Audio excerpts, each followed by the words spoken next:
And welcome everyone to a special night of a special episode of The Energy That Surrounds Us. I'm your host, Michael, and tonight's guest, some of you may remember from last season, making her epic return to the show. Yeah, do you like how I threw that epic in there for you? Well, tonight's show is going to be a little bit different because there's something that Jessiy has that she'd like to share with everyone, but we're going to actually get to that later. Okay. Before that, we have an exciting episode. She's got some really cool information to share with us. And you'll notice in the upper left hand corner of the screen, I have a lovely QR code now. If you feel like you would like to donate to the show, you are more than welcome to. I don't get paid for this. Jessiy doesn't get paid for this. None of us get paid for this. We're doing this out of the kindness of our hearts. And if you would like to support us to keep shows like this on the air, please feel free to do so. It's totally up to you.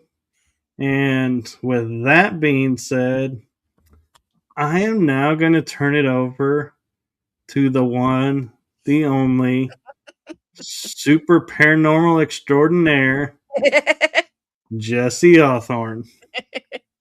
Oh, thank you so much for the intro. I know I can't believe I think it was May last year that I was on here last. So I got a new Yes. microphone now, up to lots of stuff. You made our faces bigger. I was like, whoa, shit. Yeah, I kind of forgot to mention that in the pre-show little chat that yeah, people were commenting to me that they have a hard time seeing on cell phone, so they were like, "Make the Oh, pictures bigger." And so I was like, "Okay, I can do okay. that." Yeah, I see. Yeah, I was like, I think that's a phone like screen on the side. Okay, interesting. Stuff's different. Well, you've That grown a is lot. new for StreamYard too. It is what the cell phone sees, Oh, and nice. so That's cool. Yeah. I haven't this is the first time I've seen that, so that's really neat. Uh so last night I was actually on one of my friends' shows and it's not out yet, but it will be out, but I actually got to chit chat with Patty Negri. That was fun. So yeah, ooh, that was what I did last night and I'm like, "Oh, and then I got tonight, so it's going to be fun." we'll try not to disappoint. Oh, you're good. It was my buddy had me, Patty, and then my friend Diet all on there, like all on the show, and it was funny because it was like about psychics. So obviously Patty was like, the most famous, and then Diet is second, and then I'm still just starting stuff and understanding stuff. So I was like the baby. So it was kind of Ah, cool. don't sell yourself short. It's like expert, intermediate, beginner level. That was really funny. Somebody oh, okay. I've got the comments going on the side too because I didn't do that last time, and since then, like, I've learned a lot about, StreamYard and everything, but let's see, so, yeah, last time I was on, I was chit-chatting about, like, how I grew up on the Indian burial ground and some of the experiences that I've had and how the house has been like calling me back, which is it's still happening. I have an itch and I have to go there. I have a team now. I'm part of Spire Paranormal, which is SPIRE, and we do go investigate places. So if I do end up getting the permission from the owner to investigate the old property, I'd have my team and then also my buddy Larry, who does a lot of film stuff. I'm going to invite him if he'd like to come with to film some stuff because I'm very curious what we would get. Because when I was living there, I didn't think to investigate. I investigated graveyards. I didn't think to investigate my own, like, where I lived, even though I should have, because that's where all the crazy shit happened was on that property. Yeah, and I kind of, I'm curious too, as to see what would happen, being Mhm. screw up if, they would be like, hey, she's back, or be like, you left us, so we're not talking to you.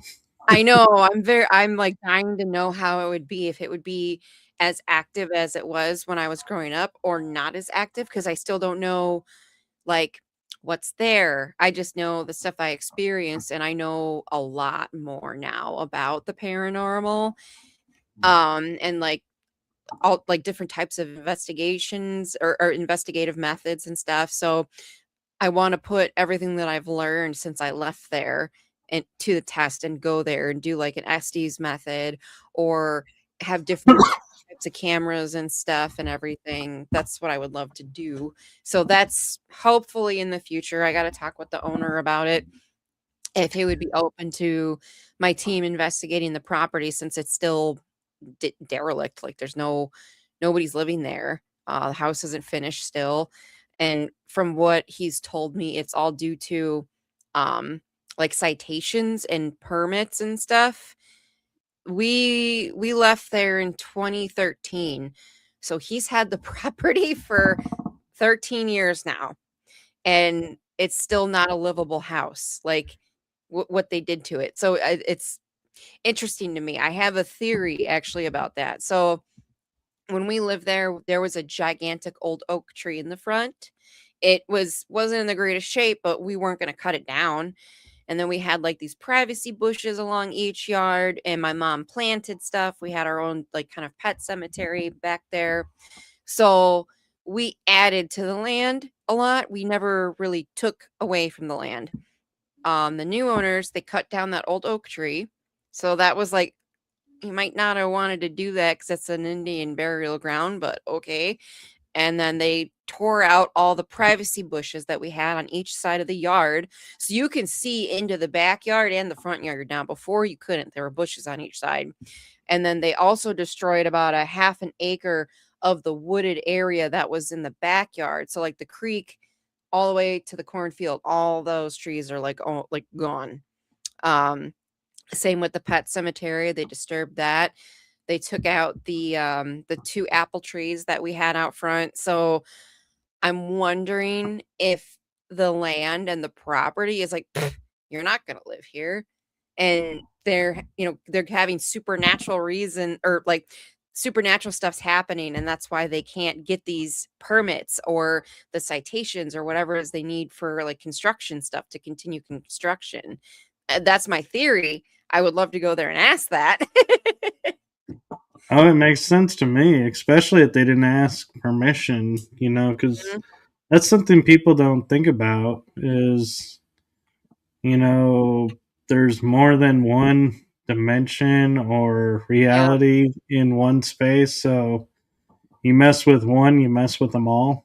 Yeah, pretty much. I mean, like in Ireland and England, even they have like, well, you cut down this tree and you upset the fae or the elementals, so you need to plant a fruit tree or something, and as an apology, give them tobacco and cream or something. So out there, they kind of understand it. Here, not really. Like the natives did, but like a lot of America doesn't or refuses to understand that there are other dimensions where we're not the only ones. We can only see 10% of the light spectrum. Like there's a lot that we can't see, you know? Right. So I And found that so, interesting. yeah, and one thing I might point out is, you going back there, there's a third option you didn't mention, and that is more activity than when you were there. Right. The owner says that he gets growled at a lot, like from the woods and stuff. Yeah. So I was like, okay, that happened to me too. And he goes, yeah, I don't really think much about it. I just growl back at whatever it is. And I'm like, okay, I didn't do that, but okay. Why not growl back, Something's growling at you, why Yeah, not growl back? right. So yeah, I have no idea what's there. I'm very, very curious to find that out. So that's one of the updates that I have about the property. Like there's some people have said you should just close that chapter, and like part of me is like, yeah, I want to do that, but I feel like I need to go there with no fear and try and figure out what's there and why all that stuff happened and everything. So like I'm still trying to get rid of the fear that I have because that place was a living hell for me growing up. So that's one thing I've been working on. Excuse Well, me. and it could also bring you a lot of closure. Yeah, that's another thing is it will bring me closure. I just have this thing of I think because of the fact I was so afraid, whatever was there fed off of it maybe. So if I go in there without fear, maybe it won't be as I don't want to say negative because I don't know what it is. It won't be as like prominent. I don't know. It's hard to explain what I'm thinking. Like I don't want to get rocks thrown at me. That's for sure. Oh man, I started thinking of a lot of with rocks flying, going, oh, a lot of scenarios. Yeah, none of them are good though. Right. Although, if they no, not even wrapped in snow. I was gonna say if it's still winter time, you might get a break there. Right. Just have to we could go in the woods a little bit further than if it was spring or summer. So, think that's what I'm thinking about doing. I mean, I'm still in the process of finishing up my book cuz it's like I'll start it and then I hit like a block and then I'm like I don't really know where to go from here and like when I did start it, it just like I didn't even realize what I typed. I just boop, boop, boop, went and then went back about like 2 or 3 weeks later. I'm like, okay, I haven't I need to write something down. Like I just remembered this memory that popped up. And I go in there, I'm like, oh, what did I even type? And I'm reading, I'm like, I don't remember typing most of this. Holy crap. It just like flowed through me. Yeah, it's amazing when that happens, and I was talking with a friend about writing, and they say when your energy and your spirit and everything is in alignment to Mhm. what you're writing, the topic, you can write it in a month or less. You Yeah. can write it fast. If Mhm. you're not, any one of those out of alignment, they're like, yeah, it could take you longer. You'll still get it done, but it just won't be as quick Mhm. until you get yourself back in alignment. And Right. so, but the thing about it is, don't rush it. Don't, like force it. Just, let it happen and, just let it flow. And then when you feel it's done, be like, okay, we're done. Find someone to edit it and get you a Yeah. cover and off you go. Yeah. It's my first book, so like I'm learning and I got so many friends, like including you that have written books and have like talked to me about different stuff. Like, oh, you'll have to do this, you'll have to do that. I'm like, okay, noted. Not exactly there yet. I gotta finish it first. And I've had people like, oh, are you done with your book yet? No, sorry, because a lot of people want to read like the full story from beginning to end and to today and Right. everything. Yeah. The one advice I will give you for the book, just to save you a lot of time and headache, is most books I was told are like 9 by 6. So wherever you're typing the book, preset your margins to 9 by 6. Hmm. So then when you go to upload it and make the book, it's all done. You don't have to go back and resize everything and refigure Okay. everything. I didn't know that. Interesting. Yeah, I've been you using, can. Google Docs for mine. Yeah, I used Word for mine, and I used Amazon to publish my books. And one of the things they ask is when you upload the manuscript, because they're very trying to sound like real publisher types. And so they were like, "What size is your book going to be? Is it going to be 9 by 6, or you know?" There's options, and so you pick the one that you're going to use, and it's easier if it's already lined up. So that's just something to keep in mind. Is to, you know, save yourself some headaches down the road. Yeah, no, I agree with you there. That's for sure. Yeah. Sorry, I got distracted by one of the comments in the No, chat room. I'm reading them too. I'm like, who is, do you know Gerardo Torres? I don't think so. What is the wife password? Maybe they're asking what's the Wi-Fi password, but why would they be saying that here? Yeah. I'm like, I'd hope you'd already be connected. That's Okay, well, as much fun as that would be to engage with, is I do have to say I am really interested to hear your experiences at this one location because I've heard mixed reviews. So I'm really curious your experiences with the Waverly Hills. Okay. Yeah. So that was a trip and a half. It was so much fun. There was 15 people. I got invited by a friend of mine. And that's one thing that Steve and I have in common is we've always wanted to go there. Me, paranormal, him, kind of paranormal. He's not into it as much as I am, but he's always wanted to go there because of the history. So we were like, he's like, yeah, I'm coming with you. You're putting me in a suitcase. I don't care. I'm coming with you. I'm like, all right, well, let's make it a little mini trip. So I got us like this little cottage and stuff. About 45 minutes out of Louisville. Um, so going to it in person, it is huge. Like I've seen it on TV, obviously everybody has, and I've heard people say that it's a big location, and yeah, when you get there, it's like it's gigantic. So that was definitely like a wow moment. And then so I went in there cold. That's what I've been doing a lot lately is I don't look up history. Like I know, little bits here and there just, cuz it's Waverly. Um but I didn't know everything. I know obviously it's tuberculosis and stuff and they I didn't know so there was I'll talk about this in a minute. There was a floor there. The only time I've ever felt this was at my old house. The most uncomfortable, like, I don't know, it's hard to describe. I wanna say negative, but I don't know if it's negative. It could just be all of the energy that's on that floor, but later on, I found out, like, it felt off, like, I could not stop crying, like, it was bad.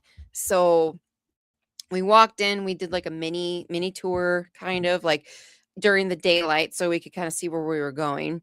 There's only one staircase that goes to the 5th floor, which is in the middle of the building. Um, so I didn't really know what was happening. I'm just like, "Okay, so, how's this go? What are we doing?" And my buddy's like, "Yeah, whatever you wanna do." And I was like, "Oh, so me and Steve can just go wherever?" He goes, "Yeah." And I'm like, "What?" And Steve goes, "What?" He's like, "We can just go fuck off wherever we want. It's not like here's this room and here's that room. We can do whatever we want." And he was so excited. So he's like, "All right, we're going to the roof right now. Let's go watch the sunset on the roof." And I'm like, "Okay."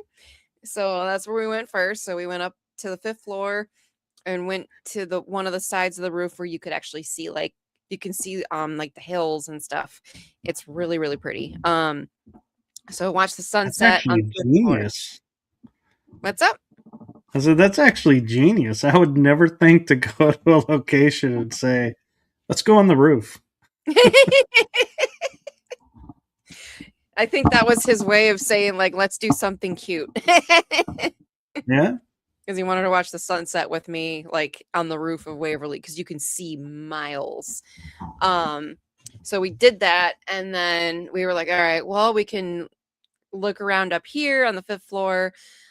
Steve bought me a pair of dowsing rods there. So I finally have dowsing rods.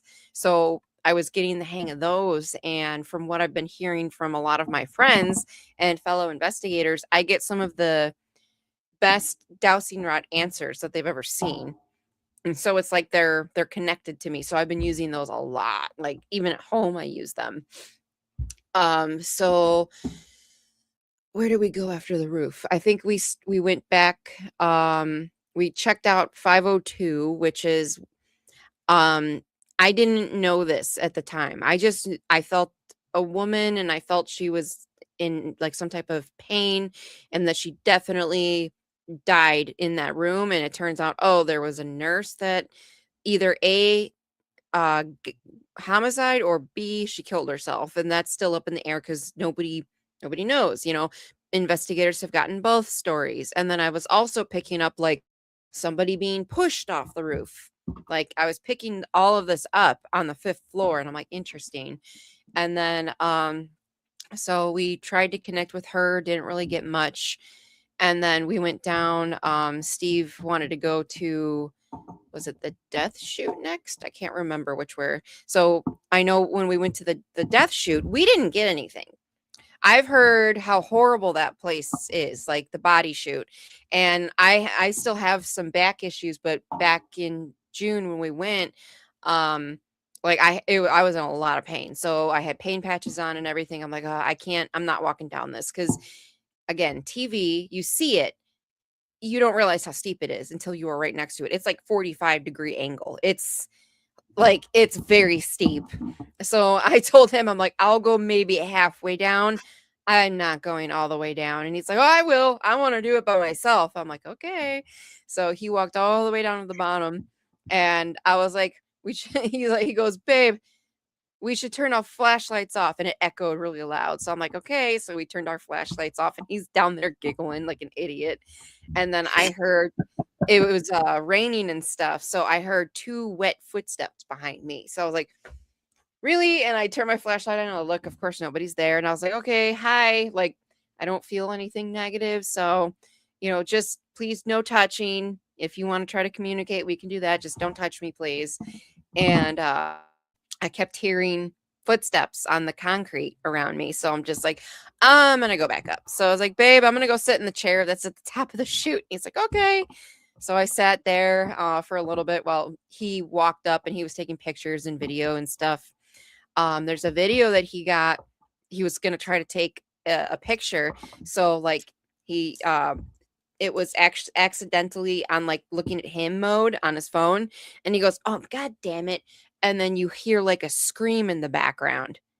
I didn't hear that. And I was on the top. I was like, wait, that was when I was on the top, because I heard you go, oh, God damn it, because it was so echoey. But yeah, you hear him go, oh, God damn it. And then you hear a scream on the video. I'm like, okay, that's interesting. So that was the body shoot.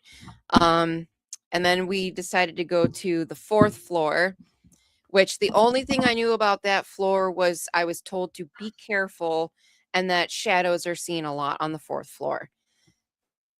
As soon like anytime we went past the door, I got a pit in my stomach. Like I haven't felt that way since the old house that I grew up in. And so we walked onto the floor, and then just I'm bawling my ass off, like tears going down my cheeks. I'm like crying hysterically. And I looked at Steve, and I'm like, here is a perfect example of my abilities, so you understand them. Do I have anything to be upset about? He goes, no, not that I'm aware of. And I'm like, why would I be crying like this? He goes, I don't know. And he's like all freaked out. And I was like, okay, I don't know what's here, but I'm feeling it. It's very, very strong. So I was like, I did what I usually do. Can you please back up? I can't function. Please back up a little bit. This is too strong right now. It still didn't go away. So I walked off the floor, and it went away. And I'm like, oh my God, like this is crazy how like strong the feeling was. I've never felt anything in any location like that before, to where it just brought me to my knees to tears. So I walked back on, started crying again, and then I walked to the outside where like there's the outside, like the porches and stuff where they had people laying. I can't think of the right word. I don't really want to say balcony, but I walked out off that way, and I was able to breathe. And I'm like, okay, so it's the hallway for some reason that's doing this to me. And like the best way to describe it is just like the most horrible, utter despair, like sorrow you've ever felt in your life, like times 100. It was horrible. And I was so uncomfortable on the floor. Like I was gripping Steve's hand so hard I thought I was gonna break it. And he's like, "We gotta walk to each side, babe. You know that's what I want to do." I'm like, I know. I'm just trying. Like I can't block any of this out, no matter how hard I tried. Like I was trying to block it out, and I just could not block that floor out. And he was seeing shadows and stuff, and he actually was like, "This is the only time I've ever felt anything. I feel like everybody's heads are outside of the room and they're staring at me. Like, this is cool." I'm like, "Fuck you. It is not cool. I am so uncomfortable right now." But anytime we went past that floor, he literally would open the door and go stand in the hallway in the dark just so he could feel the paranormal, because he doesn't feel much like at all, and he's never really experienced anything, and he's like, "This is the only time I felt anything. This is so cool." And we walked to the end of one of the so it kind of like is like a big section, like then there's an end on each side. Well, one of the ends, I have no idea how we missed this the first time we were on the fourth floor, but there was a surgery room. And again, I did no research. I didn't realize that, but when I was there, like I felt like a psych ward kind of too, like it like unstable. And it turns out that the fourth floor was the surgery floor as well as like the mental health floor.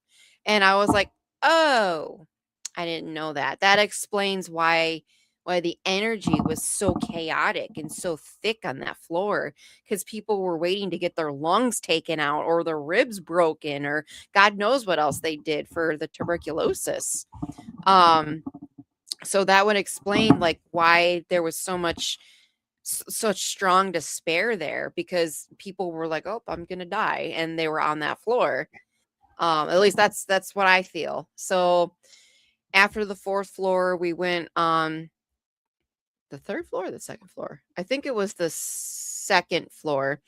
Um, no, it was the third floor. We went down one, and when we got to that floor, I don't know what it was, but something was draining the shit out of me. Like I was exhausted. Like I could barely walk. So again, I asked it to please back off. You're, draining too much of my energy. And I ironically I set a REM pod up and then poof, battery died. So I'm like, "Oh, okay." And then my flashlight started flickering. I'm like, "No, don't you dare." Like cut out my flashlight. And I told Steve, I was like, "All right, if you want to explore, go ahead. I need to sit," because they had random folding chairs set up everywhere. So the one was on the balcony of the third floor. So I sat down. I'm just chilling, listening, because it's, summer in Kentucky. So it's pretty freaking warm and there's bugs and lightning bugs and everything. So I'm just trying to gather my energy and ground myself again so nothing could, drain me. And I just happened to like look a little bit towards my right, and where Steve was, I could see his flashlight like going around, and he got attacked by bats. Like he had bats flying at his head and shit. So that was really funny. So because Did he do the Batman thing? He's obsessed with Batman, so he was making Batman jokes all night. So I just hear him go, "Oh fuck," and then he's like, "Oh, are you serious? God damn it!" I'm like, "What's the matter?" It's like, "There's freaking bats on this floor," and I'm like, "Oh yeah, I forgot there were bats here. I forgot to tell you about that because he's 6'1". So I was like, "You should probably turn your flashlight out, babe." And right before he did that, I saw this. So I haven't even explored the floor yet. We walked a little bit, and I went straight to the balcony. I don't know which rooms or what, like nothing. I saw this very shadowy figure that was, I don't know, maybe 3 foot tall, 2.5, 3 feet tall, like just a misty figure. And it literally was, so as Steve was turning his light out, I saw it. So I saw like a head, and then I saw the black misty figure, and then his flashlight went out, and I was like, okay, what was that?" So I got up and I went to investigate. It's literally a brick wall, and then it goes into, there's no windows. So it went into a room that would have had windows. And I was like, "Babe, come here." And he's like, "What?" And I'm like, "I'm pretty much where you left me. I'm just in the hallway." So he comes, and I was like, I told him what happened. I'm like, "It was this room right here. So we got to find the entrance to this room." we find the entrance to this room, and there's fucking children toys in there. So I think I saw a kid ghost. Like, that's the only thing that's what it looked like a black mist the size of a child. And the room that it was standing in front of had like a dollhouse and like little race cars and teddy bears in that room. There was no other room on that floor that had that. That was the only one that did. And I was just like, that's weird. Okay. And then it turns out that's the floor or the room that I guess Timmy is seen in a lot or seen around. There's a little boy ghost named Timmy there. Didn't know that. So I was like, okay, that's more validation of what I saw. Interesting. And then at 3:00, we decided to go to the 4th floor one more time because again, I go on that floor a lot, and I'm like, all right, you are lucky. I'll do it. Fine, because I don't know when we're going to be back here. And set up chairs, and I set up a REM pod. Steve kept seeing shadows, and I had my dowsing rods going. Oh, one other thing. So Steve decided to lay in the morgue drawer in the morgue on the 1st floor. And he went in head first. Everybody else I know did feet first. And he goes, well, technically, how I laid was how they would have laid. So he's laying back with this flashlight, and he can see, outside the end of the morgue drawer. I was off to the side using the dowsing rods, asking what floor we should go to next. And it went 1 and then 2. I'm like, okay, so we should go to 2, and it went to yes. And I was like, can you point to where you're at? And they pointed to this one area. And then Steve goes, babe, where are you at? And I was like, I'm over here, like leaning against the wall where I originally was. Why? And he goes, I just saw something like, I don't know, like a shadow, and he used his flashlight right there. And it was literally where my dowsing rods pointed. And I was like, oh, interesting. All right, I'll tell you when you get out.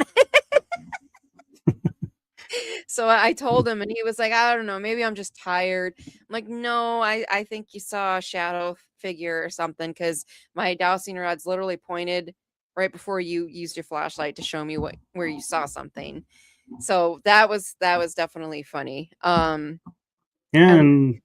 yeah, the I don't surgery. know anybody who goes feet to the door and yeah, Yep. that's new to me. I'm like, nope. I've always seen it You and go in and experienced then the your head's head sticking comes out. out. Yeah. No, he did the fucking opposite. And it's so funny because my friend Larry did the same thing, but he went in feet first. And Steve's like, well, I was able to see, and that's technically how the dead bodies were in this, the head first. So that's why I did it. Yeah, Somebody. Hello. Hi. So that was definitely really funny. And then again, yeah, we went back to the 4th floor around 3. And he kept so the way that the one surgery room was it was like off to the side. So there was like a mini hallway that looked into an atrium. So he was sitting right under the surgery light, and I had a REM pod on a chair in front of him, and then I was off to the side with the dowsing rods, and he kept seeing shadows like walking around and walking back and forth. So I thought that was interesting. And he's like, oh, are you a worker? And they went to yes. And are you a nurse? They went to yes. And he's like, oh, are you doing your rounds? And they went to yes. So that was the information that we got. And I was like, oh, okay. Well, and then we had to leave at around 4-ish. So about like a month or two late, no, a couple months afterwards, my friend that invited me, he has his own podcast. So he decided to have everybody that was there on the podcast to talk about what happened. Obviously, Steve wants nothing to do with that because he hates cameras. So he's like, you do that. I'm not doing that. I'm like, okay, fine. And so earlier, how I said I kept feeling like a woman was pushed off the roof. another psychic there. Like, so me and Steve were by ourselves pretty much the whole time, and unless we went to home base, which was in the basement that had air conditioning and had water, because you couldn't bring anything really in the building. You had to go down there for it. And they had working bathrooms. I was very happy about that. So whenever we went to home base, we would see everybody, say hi, rest for a little bit, then go back into the building. So there were two other psychics there, and one of the psychics, she said, we were all just chit-chatting, and we were talking about the 5th floor. And she was saying how she connected with this nurse that says that she got pushed off of the roof because one of the doctors got her pregnant. And I'm like, what? And I was like, okay, I have to say this. So when we were on the 5th floor, like we went there first, I kept feeling like I wanted to jump off the roof almost. Like I kept feeling like pushed off the roof, jump off the roof or something like that. And it felt from a female. And she was like, oh, yeah. And so that was interesting to me. So that was validation.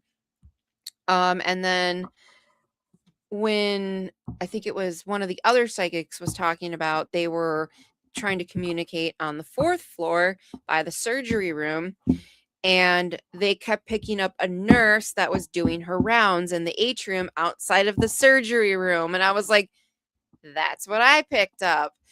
And then I kept picking up this name, Lois. And it turns out she has a room on the 2nd floor, and it's the only one that has furniture in it. And so I was like, okay, that's interesting. So that was who I was talking to in the morgue, because it kept telling me to go to the 2nd floor. And I picked up the name Lois, and they confirmed that there was somebody there named Lois, and her room has the furniture and stuff in it. So it's like, wow, a lot of the stuff that I was picking up, other people picked up. And then I explained how I felt on the 4th floor. One of the other psychics, I guess, could not go on the 3rd floor, which the 3rd floor was uncomfortable, but it wasn't nearly as bad as the 4th floor for me. But yeah, I make sure we don't have attachments. So I made sure we both rubbed our feet in black salt when we left. I didn't get touched at all. Steve thinks he got touched when he was in the morgue drawer, like something touched his calf, and he saw a fuck ton of shadow figures. I didn't really see any shadow figures, but my eyesight sucks with my glasses. I need my contacts. But I was more of like, I could feel everything instead of like physically. Like I don't think we heard any. Yeah, we didn't hear any like loud bangs or voices or anything like that. Audibly, we did on the one video that he got by accident. And I don't know why I didn't think to video stuff, or really take that many pictures. They didn't really want pictures with flash though as well there, because that'll damage the building. So I'm trying to think. That's pretty much all the crazy parts about Waverly, and I've been rambling on a long time about that. I feel bad now. It's like 8:40. Oh no, you're fine. And I'm just kind of curious your thoughts on, we look at locations and we notice what we see, what we feel, and everything, and try to determine, is it the building, the land? But I've started noticing, is it even our timeline? Is it our dimension, so to speak? Right. And so I'm wondering if you had any occurrences or any experiences where you'd be like, well, this may not have been our time or our dimension that came through. I mean, I have that feeling too. Like there are times, so like the Tinker Swiss Cottage in Rockford, Illinois, I've been there like 10 times now. That place, you definitely pop through timelines in a way, because the family is still there. But then there's times where they're talking with you, and it's almost like they're there in their time, and like you punctured through in a way, like the way that they answer, and they answer very quickly. That place is definitely one of the more interesting places. Waverly, I'm pretty sure there are certain traumatic things that are on a loop there probably, so it might be like the stone tape theory, if you want to call it that.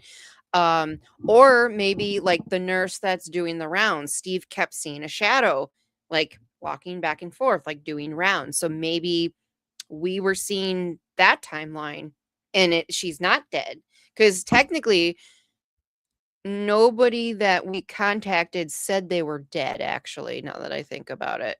Like, I'm not like, "Are you dead?" Like, I don't like to say that anyways, but, um, that's like, but, like, there's the one woman that me and that other psychic felt like she got pushed off the roof. I think she knows that she's dead because she said she was killed, but the nurse that Steve kind of saw and I contacted with the dowsing rods, she didn't say anything about being dead, just that she was doing her rounds. So, Interesting. And yeah. I have another interesting theory for you. I'm curious if you've ever thought about, and it kind of deals with the shadows. Is yes, there are shadow beings that, do, mischievous things and Mhm. cause problems, but there's also shadows that are helpful, beneficial, like kind of like teachers. Yeah, I think we talked about this And last time too, yeah. No, they're not all well, I've had a new conclusion to the theory come up, and Mhm. that is, I don't know where your stance on like extraterrestrials and Oh, I could talk about that all day. everything. And I was, I started thinking, how does our first contact work? Well, we study people and then we gather enough information and approach them. Well, what if shadow beings are ETs studying us to Mhm. make first contact? So I'm curious, with all the shadows that you both experienced, did you ever get a feeling like, hey, you may not actually be from around here? Maybe on my property, Waverly, I didn't really get that. I felt a lot of people and a lot of people emotions there instead of something unfamiliar. So I think Waverly definitely has its stamp in time, if you want to put it that way. What it was, what happened there. I didn't really feel any extraterrestrial presences, and I've been around them before because I do the CE5s and stuff, so the close encounters of the fifth kind. So I've been in the presence of extraterrestrial beings, and they have a different vibe, I guess, energy. Like one time, when I first started doing CE5s, my friend, he was in contact with like these orbs that floated around his house all the time, and I was telling him that was like I was freezing. I couldn't get warm, and I just had the worst migraine for like 3 days now, and I don't know what it was. I was doing meditations and stuff, and he's like, "Oh, you've been getting downloads." And I'm like, "Oh, okay." And he's like, "Why don't you ask them to like ease up a little bit, because you can't function, because they never want to hurt you. They want you to have the information." And I'm like, "Okay." So I was like, "Could you please ease up a little bit? Like, I can't function. I've got a migraine. I haven't been eating or sleeping." And next thing I know, I felt like my whole body was goosebumps, and I felt this euphoric like love feeling. Like, I can't even explain it. The only other time I felt that was from touch, or not touching, 'cause you're not allowed to touch it, but from meditating with the Mitchell Hedges crystal skull, because I've been able to be in the presence of that like 4 different times. That's the only other time I had that euphoric-y, like, just loving warmth feeling. It's really like a hug from the universe. So that happened, and then my headache went away, and then I wasn't cold anymore. I was like toasty warm. Like, it literally felt like a warm hug around me. It was freaking weird. So that's why, like, the few times I know for a fact I've been around extraterrestrial stuff, it's that type of feeling. And um talking with Chris Bledsoe as well, he sees orbs all the time every day. And I've been done CE5s with him, and he like I explained that and he goes, "Yeah, that's them. That's, that's the love that they have for, excuse me, the love that they have for us. So you felt that. That's how you can tell if you're in the presence of them and not our military." And I was like, "Oh, interesting. Okay." So, yeah, that's how I know what an ET would feel like, I guess. Are you reading the comment? Yeah. Oh no, I was looking. Linda Judd was commenting. The first ghost I saw was an apparition. I could still see his details, so I contacted some psychic medium as a go-between to help me talk to him. Turns out he didn't know he was dead. Then I asked if he wanted help to cross over. He said yes, but let me say goodbye to friends. Hmm. Interesting. Yeah, and that's one thing that I find curious, and thank you for bringing that up, Linda, is, we go to these locations and like Waverly, where there's a lot of imprinted trauma energy there, but yet you never hear of anyone saying they want to leave. They want to be freed. Mhm. Why do you think that is? Why do you think they're so attached to being at that location and don't want to go anywhere else? Well, I haven't had that experience. Well, I mean, I was only there the one time, and none of us well, I don't know if anybody else asked, but I didn't ask if they wanted to be freed. Um Chris Fleming, when I go investigations with him, if certain spirits come through, he does ask that. At Tinker Swiss Cottage, we've had a couple, I guess you could call them walk-ins, spirits that just walked into Tinker Cottage and was like, "Hey, what's going on?" And they like this one spirit got murdered, and he had a lot of like he wanted vengeance for his death and everything, and we pretty much we were like, "Well, you can't cross over if you want that. Like, you need to come to peace with that. It's horrible what happened to you." And we were actually able to cross that spirit over. Um, I think there's like an in between. Like, I think there's spirits that are still kind of in our realm, and then there's ones that have crossed over and they come back. Chris actually has the same thing. Like, "Oh, this spirit's already crossed over." But they're here looking out for somebody or for you, or um they're here helping other people or helping other spirits, but they've crossed over. So I think it depends, I guess, on the person. Some people at Waverly might, it might be a timeline and they're not ghosts, so they're not going to ask to, be let free. Or there's ones that might feel like they're stuck there, like maybe they don't even really realize what's going on, and they don't might not have the opportunity, like, who knows?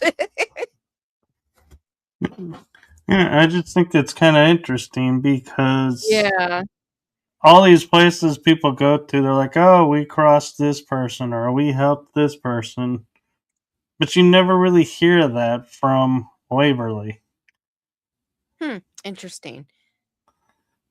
Yeah, I don't know. Like, I've only been there the one time, and um trying to think. My friend Larry was there, and he didn't really talk about like crossing them over. I mean, who, I don't know. I'd have to like talk to somebody, be like, "Hey, did you ask to cross anybody over? Did they say no?"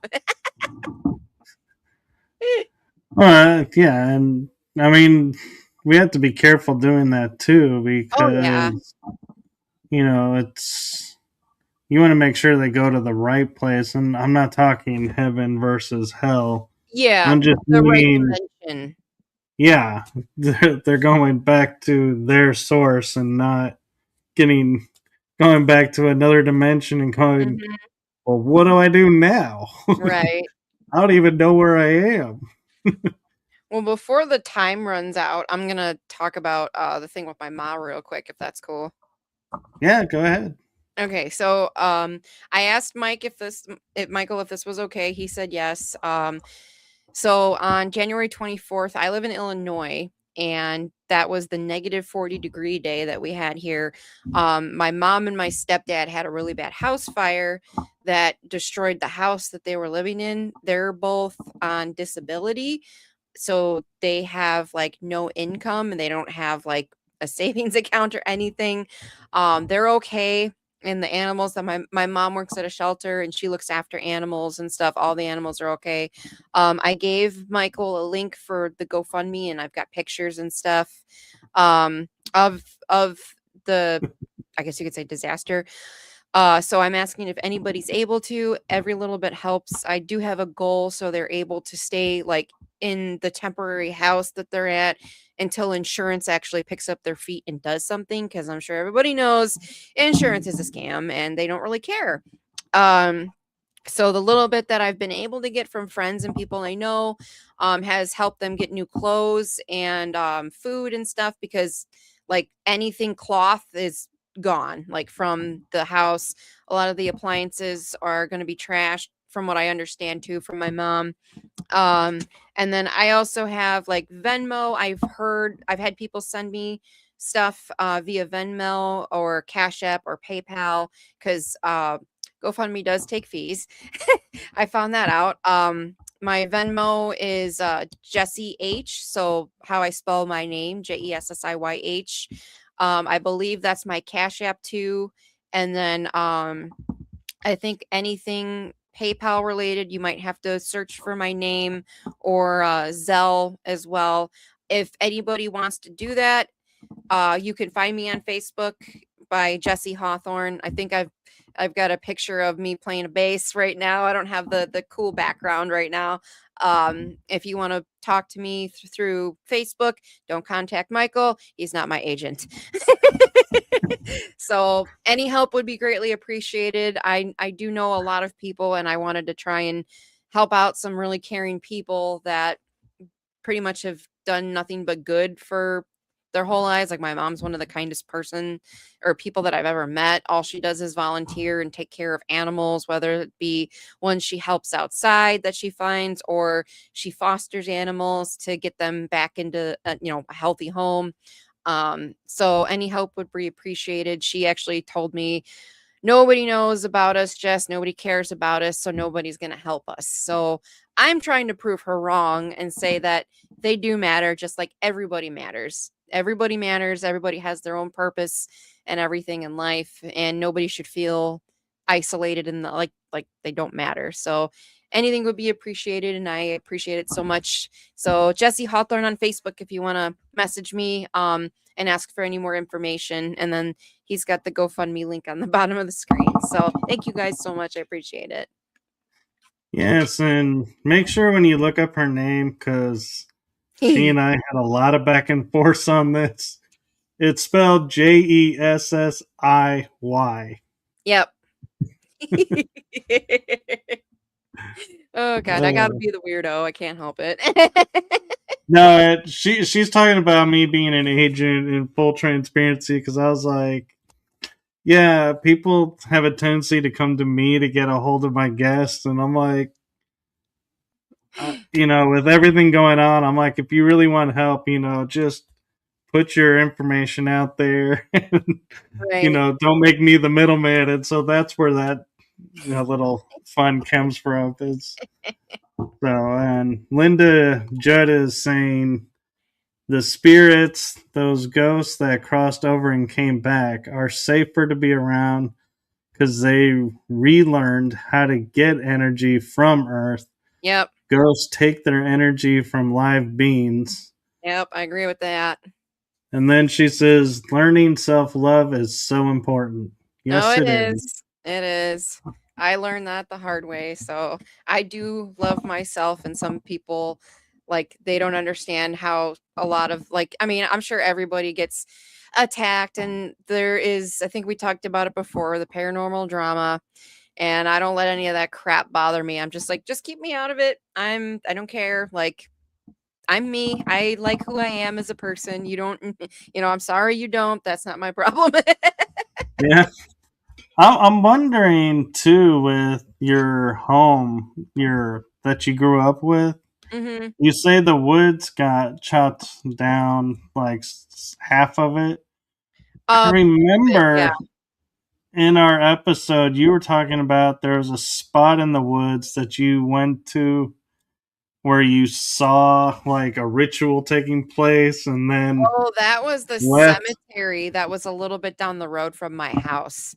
Uh, Okay, because I was curious if that was part of the teardown and was like, no, ooh, so the area is, I really don't like to look at it this way, but it seems there's history there that's very, very dark, and there's still people practicing very dark stuff, and I don't worship, if you want to put it that way, for money and power, because that town that I grew up in is kind of run by a couple families.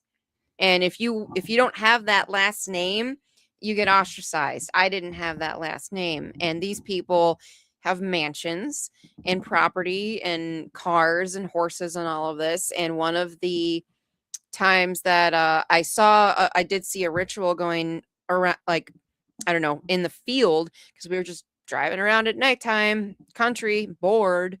Um, Me and two friends saw like fire, and like torches, I guess you could say, as well as like a kind of a bonfire. And then we saw robed figures around it, and we were like, what?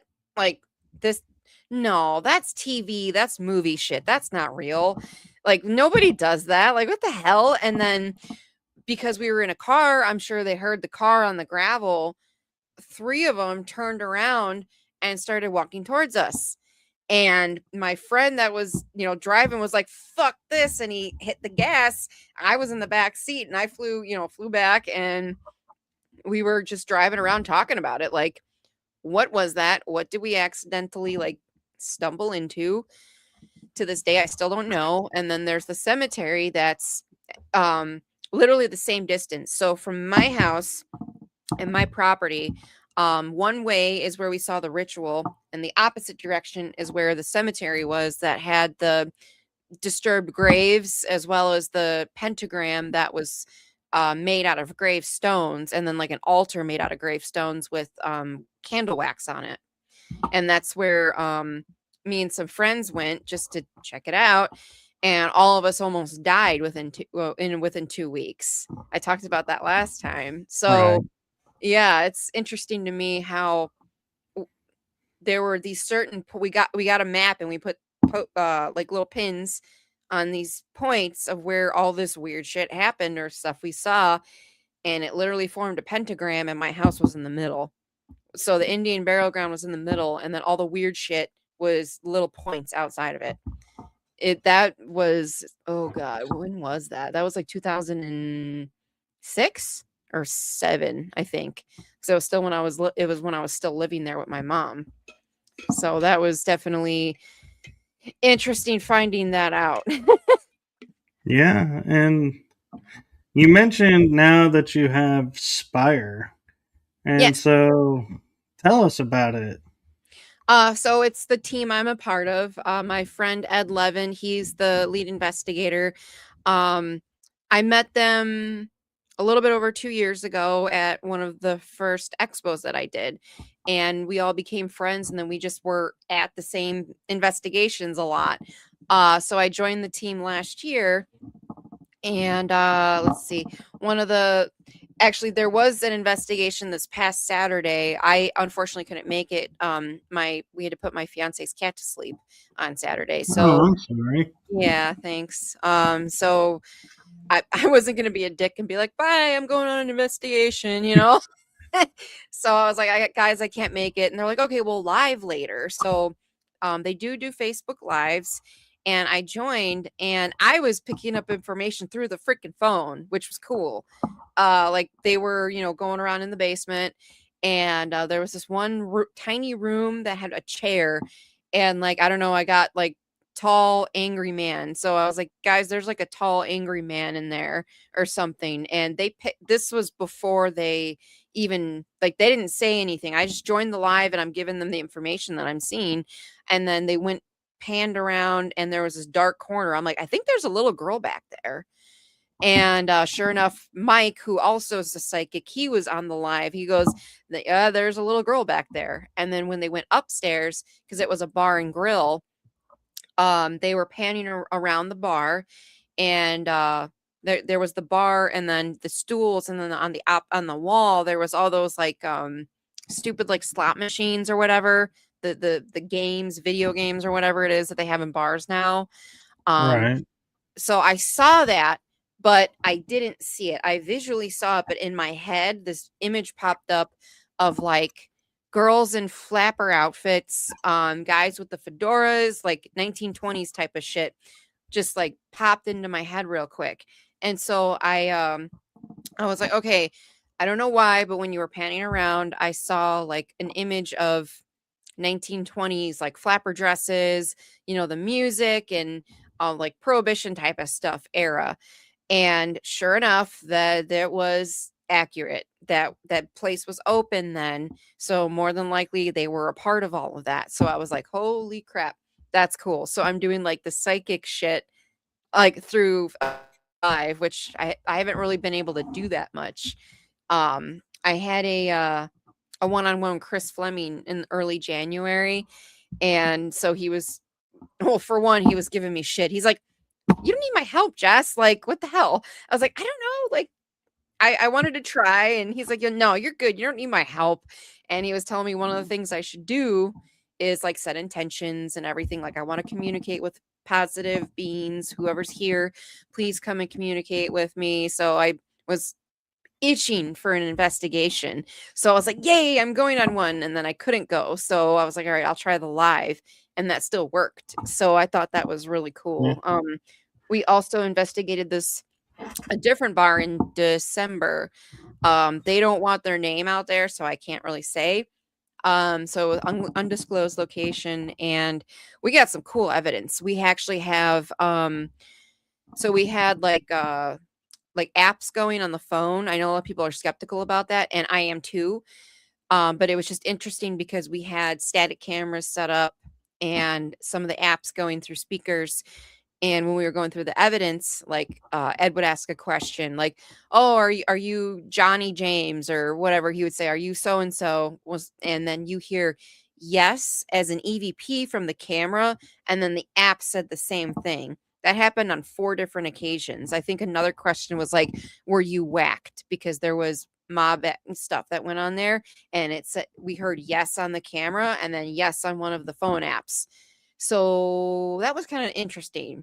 I've never experienced that before where you get both. Usually it's just one, but you heard the whisper and then you heard the app say it. So that was really cool.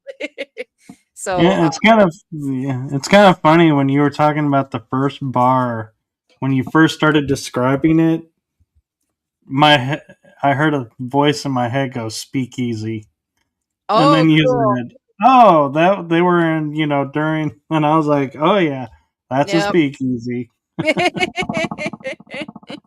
That's interesting and that's cool. So yeah, it's Spire, SPIRE Paranormal. It's on Facebook. Um but we also do like home investigations and everything, like an actual paranormal team. The card actually says got ghosts, we can help. So it's fun being a part of a team. Because like I can go to investigations more frequently and then be able to use my abilities more and understand them better. Because the last time I talked to you, I was getting stuff here and there, and now I'm getting more because I'm trying to open up more. So that's definitely been fun. I'm actually going to Edinburgh Manor in Iowa. I think it's Sugar Grove or something, Iowa. Destination Fear went there, and a few other people have been there in April. And then I'm also going to Ashmore Estates in Illinois, June 13th. So those are 2 places that are, not 12 hours away, and they're around the area, and they've had a lot of activity, and like Jack Osborne's been there, Katrina Weidman, Nick Groff, you name it. They've been to these locations. So I'm really excited. It's like Waverly Hills. Like that was the first famous location I was at. Yeah. There, with you being, raised on Indian burial ground, there's a location in Illinois. It's on the south side near St. Louis, Missouri, that I'm like wondering, if Okay. you've ever investigated there. And it is a state park, so I The wouldn't like Cuyahoga Mounds. Cahokia, yeah. I haven't been there. I've driven past it. I haven't been there yet, like to investigate. I really want to though.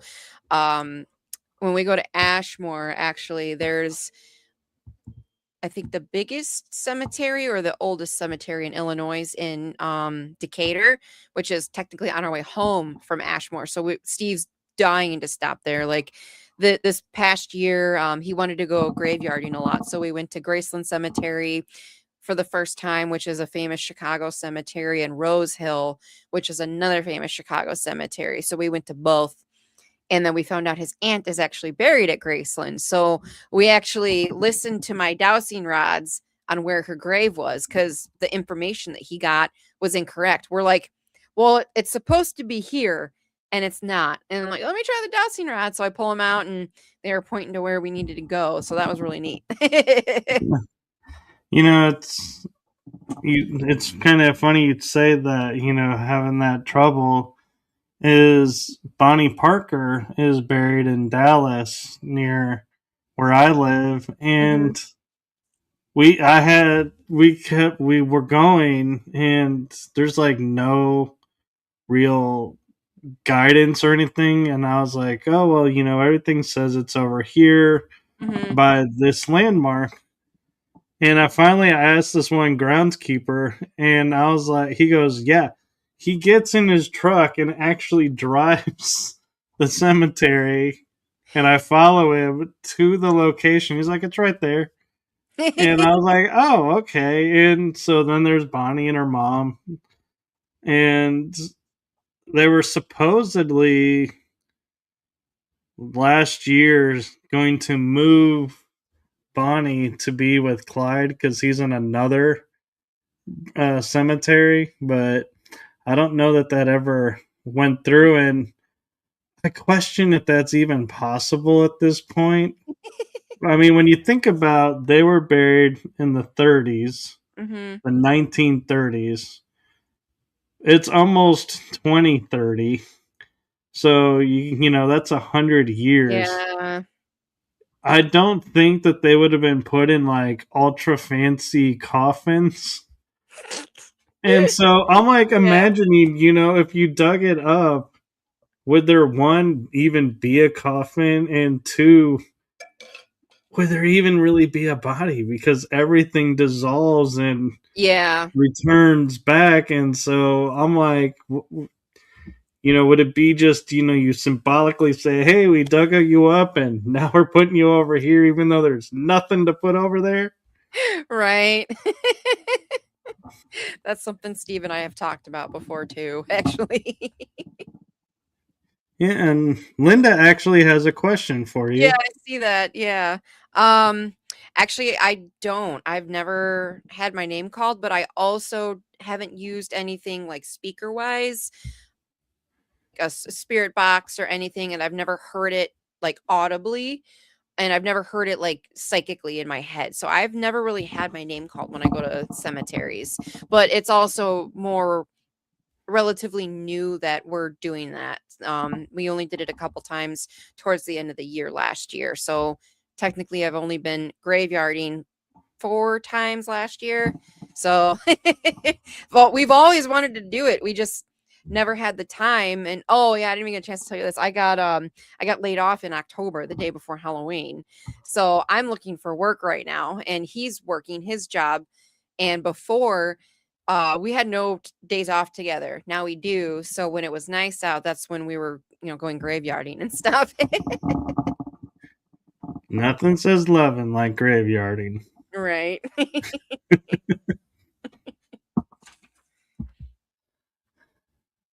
She says graveyards are technically different than cemeteries. That's true. There's a difference. My fiance calls it graveyarding, so that's why I say that. Yeah. Uh, so Oh, one, one, one, one. any hmm? 111.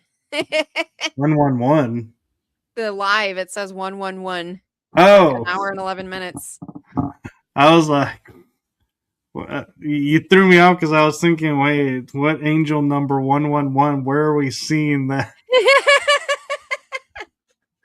But I'm kind of curious too with all that you do and everything. If you had the chance to go, places, what would be your bucket list? I've been asked that a lot recently. Like, if money wasn't involved and all that, where would you really want to go? Um, Honestly, when it comes to like history and haunted locations, probably like Scotland or Ireland. One of those, because they have like the castles and it's beautiful there. And I hear so much about it from like from Chris Fleming when we chit chat. He talks a lot about Yeah. that. I love Fae and believe in them, and they're very known in both of those countries, in Scotland and Ireland. So I'd love to come in contact with them. Oh yeah, you can't build a house in Ireland or Scotland without approval from the Fae. Yep. Yeah,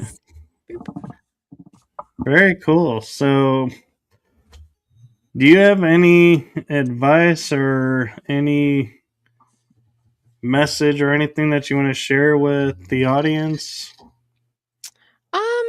I mean, I've been up to a lot lately. I unfortunately don't have many expos this coming year. With no income, I haven't been able to like pay the vendor fees. But I am doing some investigations this year, and then I have the sound baths. I'm doing sound baths now around the area, so that's been fun. So one thing though that I've learned and noticed, when you are on the right path, the universe will make it really easy for you, or they'll give you signs. So the day that I got laid off, I was like, it was the day before Halloween, and I'm like freaking out. And I literally, so I was on an investigation literally like 2 weeks prior, and with Chris Fleming, and he said he asked the spirits, how can Jessiy contact her spirit guides? Like, what should she do? Like especially to make sure she's talking to the right spirits. And they literally said, um, pray to your dad, because my dad passed when I was 10, and I was the past like month before that, I kept feeling like I need to talk to my dad. Like, I need to say, hey, dad, and talk to him. And so Chris said that, and I was like, holy crap. Okay. I've already been doing that. Noted.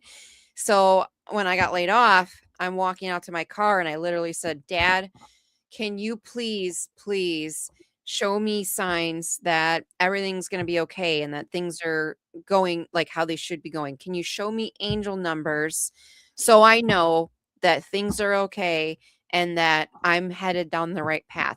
I swear to God, every single day I see 1 to 4, like 111, 222, 333, 444, especially like the time. Like, I've literally taken probably over 100 screenshots of my phone from looking at my phone just to see what time it is, and it's that time, and I take a screenshot. So that's like, when you're on the right path, and if you need guidance, ask. Say, can you please show me in this form so I understand? Because spirit guides could try to give you signs all damn day, and if it doesn't click with you, you're not going to get them.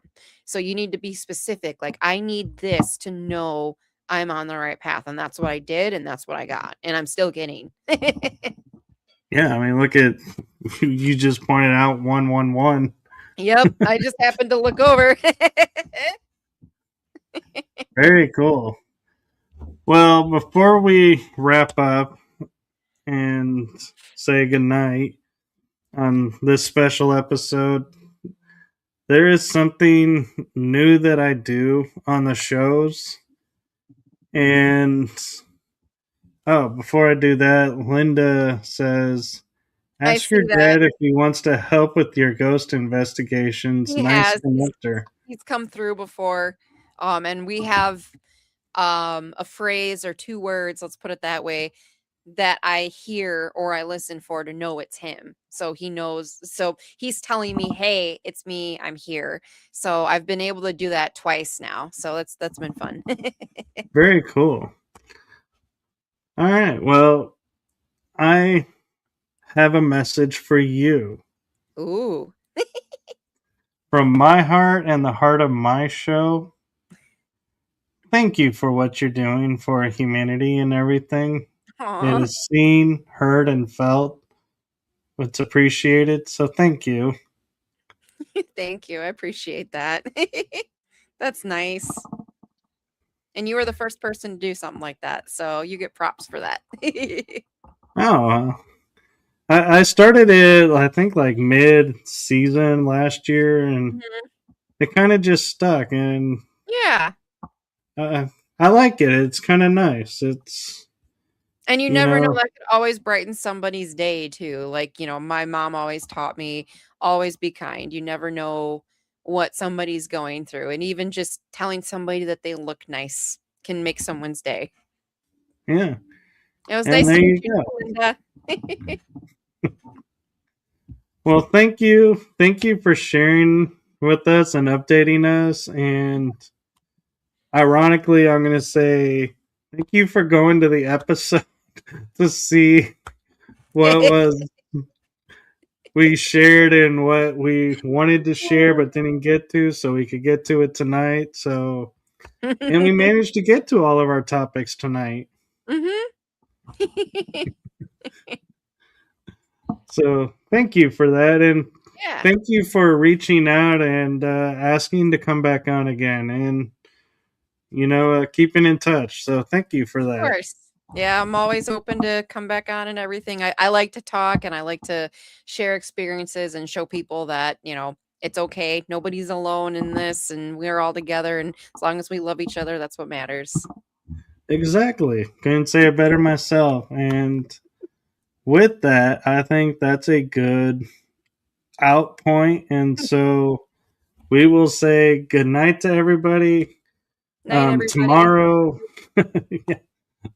tomorrow we have channeling with Starseed Lolo at 3 to 3:30. And then Lindsay Brooke is coming on tomorrow night for the regular episode time. So be sure to tune in for that. And with that, I'm going to say good night, blessings, hope to everyone. Good night. Night. Bye, everybody.